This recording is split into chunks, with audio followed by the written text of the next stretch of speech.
What's going on, everybody? I apologize. It has been way too long from getting my last video out. Today, I'm going to catch you up a little bit on the direct-to-consumer beef herd right here. I feel like there's a couple of them here. The other one might be hiding behind that hay feeder. Speaking of the hay feeder, that is a new addition. So we added some grass hay to that just the other day. Kind of funny, actually, the round bales back there, I thought I could do it by hand and roll the thing over there. I got it a little ways. I'll show you the video, but I hit a little niche in the hill, and I just realized that I'm not as strong as I used to be. So that was a little motivating. Hopefully I'll get back in the gym and I can get that strength back, and maybe next time I'll be able to get it over that hump. But regardless, we got the tractor over here, we got the grass hay in there, and I wanted to speak on that in this video. We have the good feed here that they really liked, started on, and we started feeding them with that. So it was molasses, coated feed, and it's sweet, so they really like it. It's something that's easy to start them on because it's kind of like candy to them. The problem with that stuff is it's kind of expensive, for one, and number two is that we wanted to add a little bit more protein to get some more growth. And so we purchased some dry distiller grains. If you watch the video of us using this grain bin, you can check out that. We still have the pile in here. It's doing well. And the thing with dry distiller grain is that it is, it's derived from corn. It's less starchy than corn. It's more protein and a little bit more fat because the protein and fat is really, what's left after the starch is kind of extracted out. And don't quote me on that. I could be a little wrong, but that's just kind of my understanding of it. Definitely not a nutritionist or, a ration builder by any means. We'll get some of this and we'll mix it in here with the molasses. Now, if you could see this stuff, we were mixing this in with the distiller grain because they didn't really like the distillers, because this is sweet. The distillers is not. It's more bitter probably. And if you just, think of it like, trying to feed your kid vegetables, they probably don't like it right away until you get used to it, until you start to feel good, and then you might like it. But the good thing is, after a couple feedings, they started looking up the distillers. Now, part of the things that helped with that was that the weather got cold and they were hungry. They wanted to increase their body temperature, and the pasture started to thin a little bit. So they're a little hungrier, so they licked up the distillers.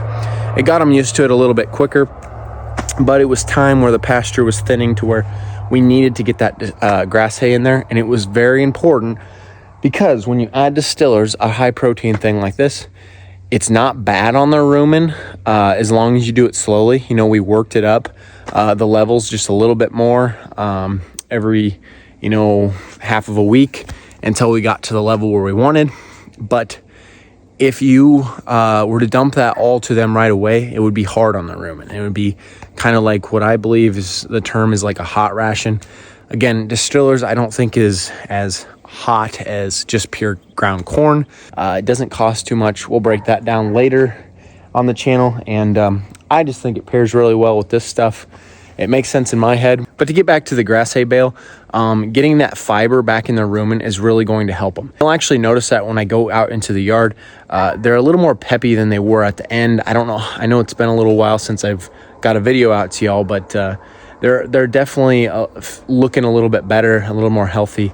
And I think that really helped, in addition to the mineral, just adding that fiber back into their diet to where they don't have to hunt for it as much in the pasture. And we're fortunate to have the pasture, and it's great for them.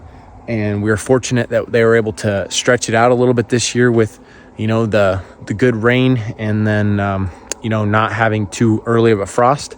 But we knew this time was coming where we needed to transition over into that grass hay. Now, one thing you might notice when we go to the bunk over here is they actually might have some distillers left in the bunk. I did notice this since this morning's. So since they just got this grass hay, they've been kind of filling up on it because, it probably helps them feel good. And they don't rely so much on that distillers to increase their body heat like they were kind of thinking when the weather first got cold.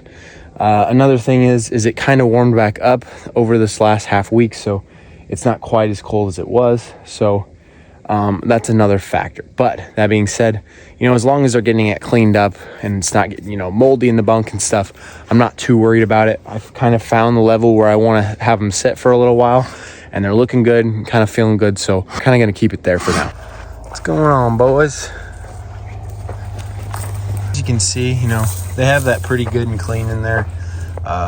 Nothing too crazy.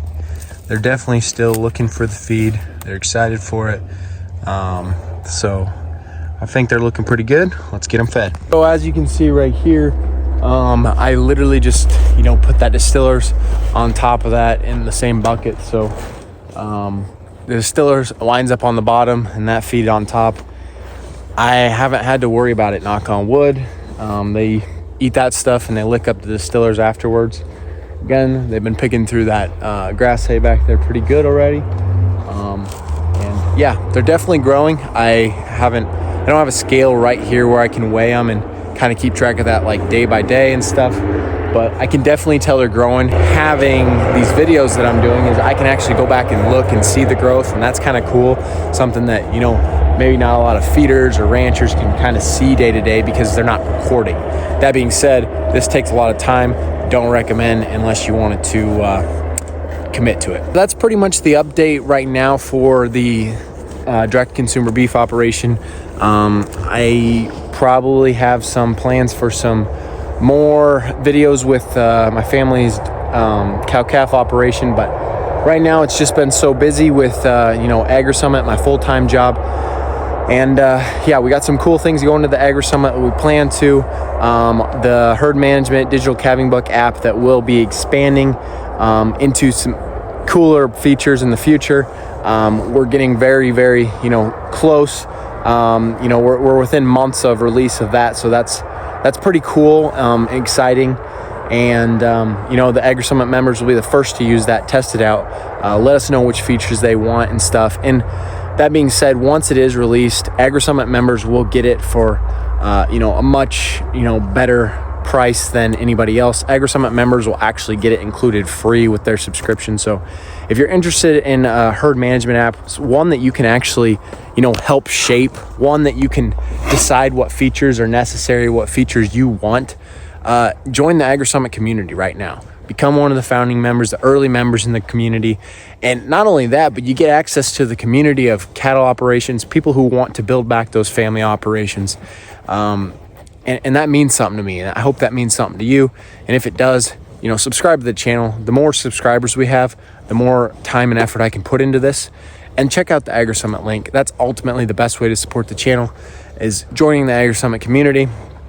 And being active in there and letting us know what education you want. We have trainings on LRP, futures, options, some ag finance, balance sheet stuff, and we're only going to continue to grow it and make it better and better.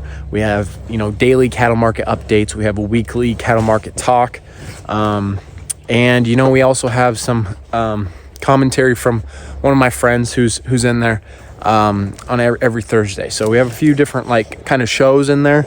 And Agri Summit's only going to get, more and more valuable, more and more cool as we keep crushing it. And if you just want to hang around, check out, see how the direct consumer thing works, you can check it out here on the YouTube channel.